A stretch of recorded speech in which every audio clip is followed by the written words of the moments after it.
Right.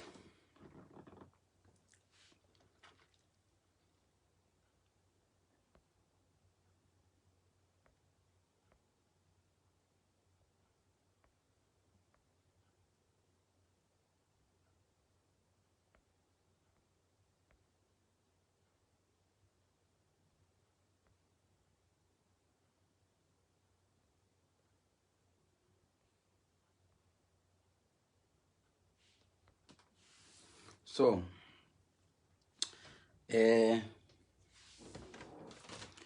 live inoyi ndikuita pakati pousiku. Hapana munhu anozviona ndendega. Mune vachazoona live later. Ndoda kuti nditi usafa kune vanhu vanoti kana varambana zvezve wofila guilty. Wofila guilty. Maybe ndini ndakamutuma kuti andiitire. Listen, hakuna munhu anonzi anotumwa kukuitira zvakaipa. Hakuna story yakadero.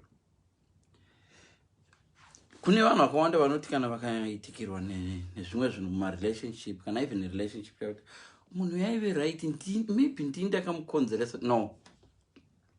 Regai ndikuudzei. Unenge wagara wakangodero. Hakuna munhu anoti nekuti wandiurira maybe ndini ndakamutuma kuti agondiurira. No. Hakuna. Inzwaika. Tikatora munyu tikauisa mubhodhoro rakavharika.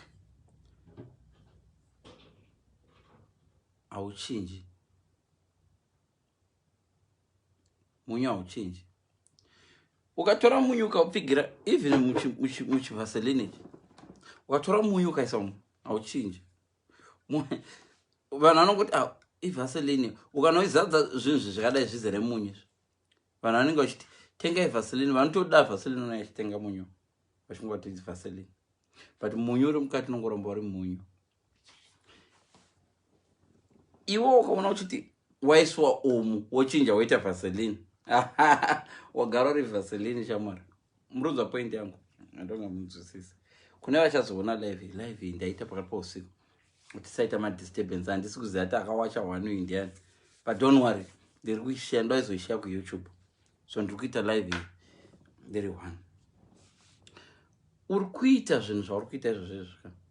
Uchiwana excuse kuti ndazochinja. Inini ukanditadzira ndokutadzirawo. Wagara uri mutadzi shamwari.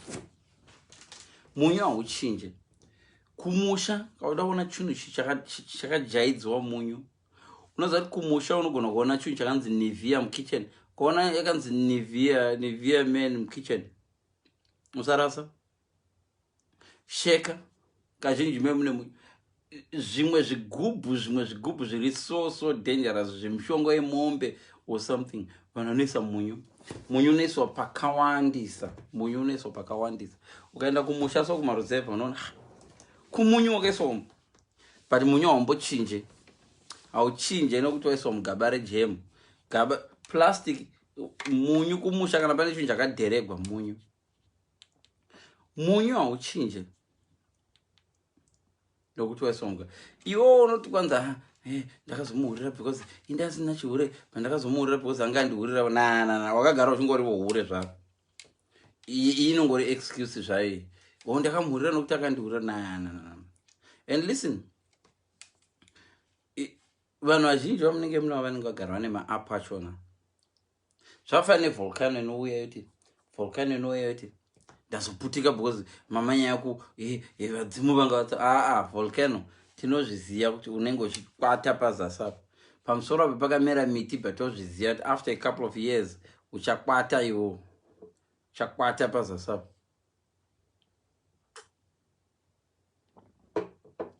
But volcano kana ndida kuexplaina inenge ichiexplaina vachiti dai musina kudai ndisina kuzo explode munhu agara achingori hure munhu akuurira. Ndakazoura because mai vako vaindituka. Ndataura ndikati munyu ukaiswa mucontainer. Chero mukanyora pamusoro pecontainer kuti sugar. Munyu haufa wakatapira hazviite. Even sugar yacho inotapira. Ukaisa mubheseni, ukaisa muchigubhu chakanzi munyu iri sugar. Haifi yakachinja sugar.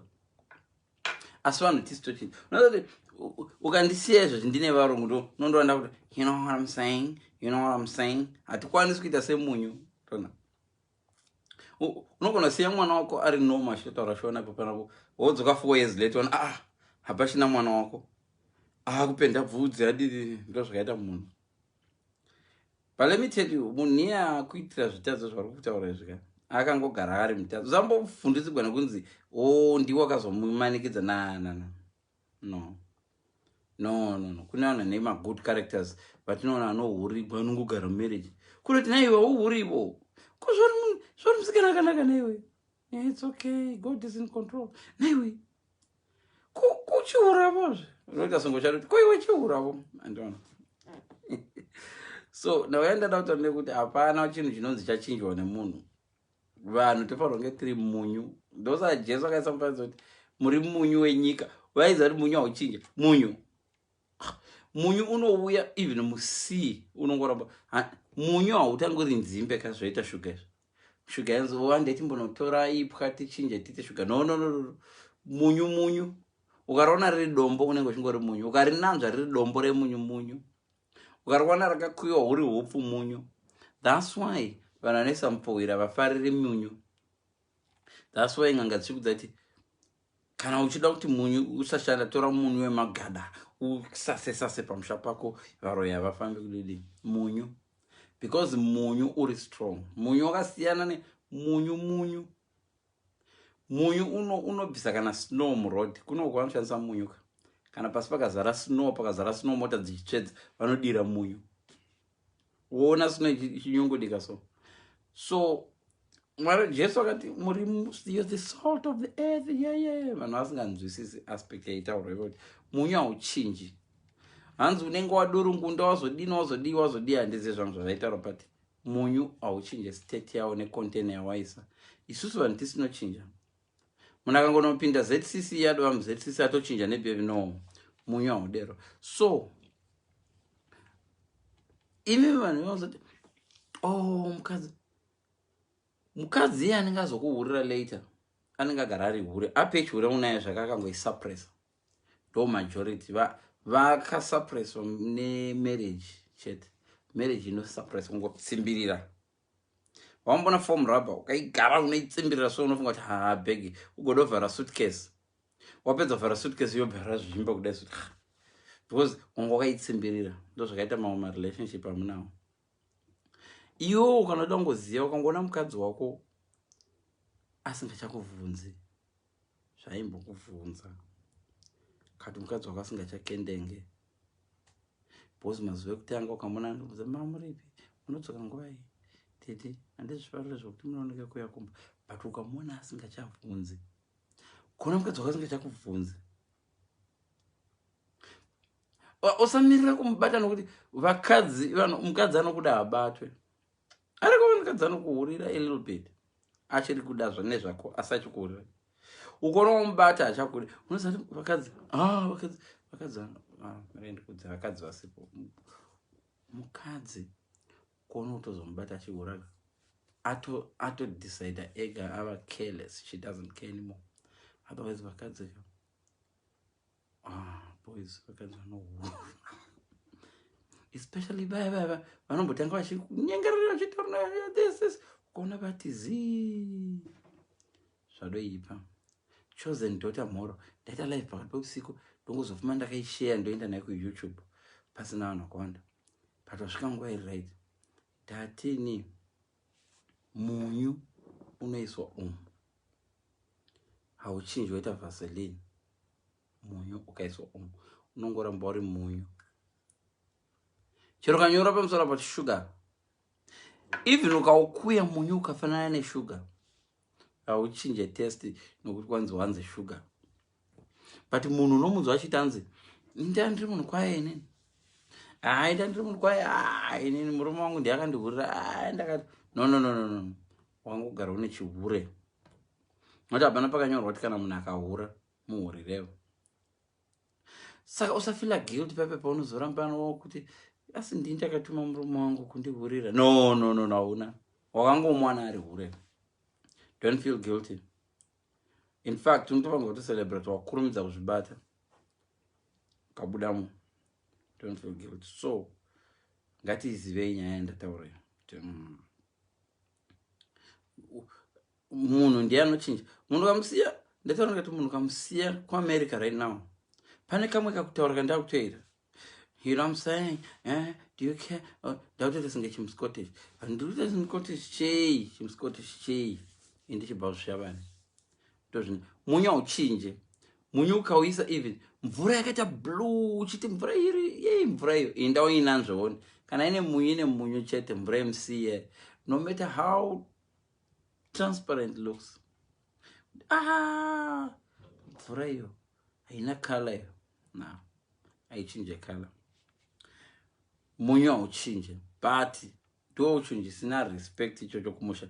Zvigubhu zvimwe zvamunoona zviri mukitchen choti chigubhu chendecheko. Unogona kuona chigubhu chekemfa chiri mukitchen. Ugovhura kuona maka munyu unongoiswa anyway. Unoziva kuti munyu ndiwo wakadherekwa. Munyu unongoiswa anyway. Chero. But munyu hauchinje. Enda utsamweka munyu kuti mandisa muchigubhu chejiki ndakuita jiki no. Akumaruzeva unogona kuona munyu wakaiswa munivia. Zvigubhu kumusha even mama wangu aimbozviti. Unogona munyu waiswa salt shake. Inda kumaruzeva kadabona masalt shake ariko. My god. Eni chigubhu changoita funny shape chero chemazoe unoona maikwa munyu imomo. Coca-Cola munyu uiswa imomo. Chitu chenso kudopa. Munyu unongochengeterwa anyway, but hauchinje taste. Hauchinje taste.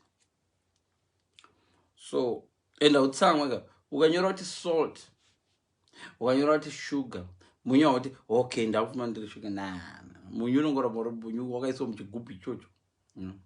Zvino isusu vanhu izvezvo kandipfekedza jezi ndadwa muLazio, ndadwa muRoma. Mungwe musikado ndipfekedza Liverpool, ndadwa muLiverpool. So guys, ndadwa ntaura. Ndachida taka live kandigona kakanda ku YouTube. Kangorera live kadiki so. Hanzi natadiwa Kendrick show rarai. Kuno maskati. Kuno it's 10 a.m. kakuno. Kuno 10 a.m. Kwemuri kupiko. Kuno maskati. Mzandu tomati breakfast.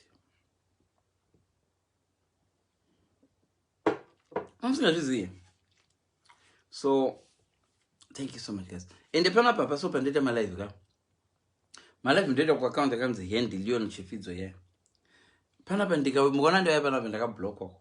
Ameno avani ngofuma kandi block abazuka. Pane zvimwe zvamamda kubvunza. Amuna zvimwe zvamuda kubvunza nditi. Chireka ndende. Yangu wadza basa. Anditi chiwana chingwe. To 11. Sandiano Mondasina chosen daughter. Chosen daughter. Natadio. No. Chosen daughter no mbotaura reo. I have a chosen daughter. No mbotaura where. Dia no mari pofutap.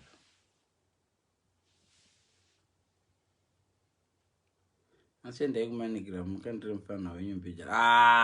Tadio. Tadio uri kupi kwacho? Uri South Africa or Zimbabwe?